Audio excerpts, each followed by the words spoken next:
Can you see God's blessing in the man or woman you didn't end up with?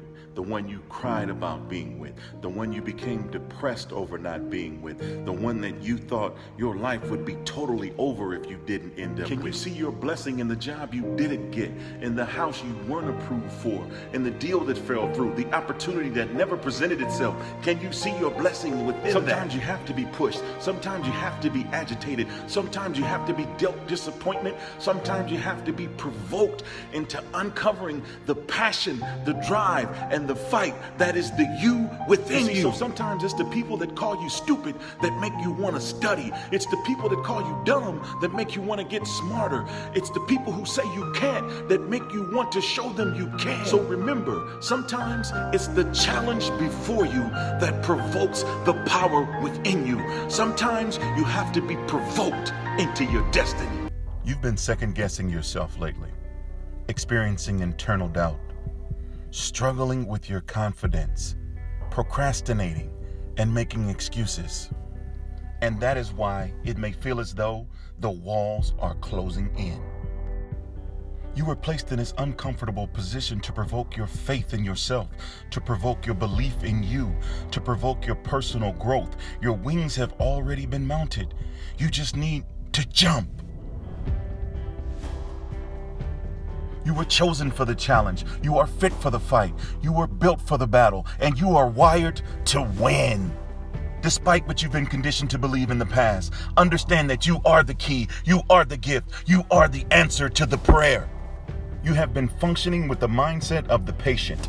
You are the doctor. You have the ability to prescribe. Write the prescription. When it's time for you to take flight, you know what that means? That means it's go time. It's time for you to go, show, move, and prove. And there are no carry-ons on this flight. No baggage on board. You've got to check that stuff. So while you are waiting on your flight, take that time to unpack and lessen your luggage. Because if we're keeping it really real, nobody cares about your baggage. You know why?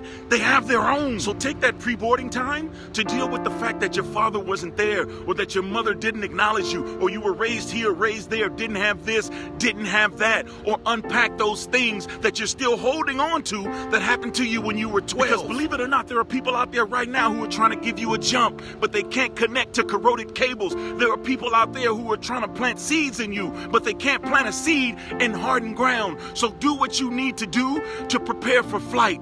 Lessen your load.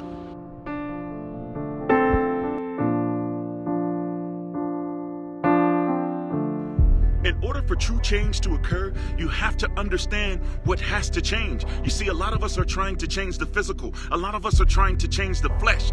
Flesh is made to deteriorate. Do me a favor. Put a piece of meat on your counter and go to bed, and when you wake up, watch what happens to the meat. It starts to deteriorate. The change has to happen up here. You can get all the plastic surgeries you can afford. You can lose all the weight your little heart desires. But if you don't change the mental, no change will happen. That's why you can change your address, but it's still the same old you living at the new address. You can change your friends, but it's still the same old you telling your old lies to your new friends. You can change your clothes, but all they're doing is covering the old you. The change has to happen up here. And if you are dysfunctional as a single person, you're going to be dysfunctional in a relationship, because you're bringing that old luggage to the new relationship. Change has to occur upstairs. Upstairs. Happy New Year.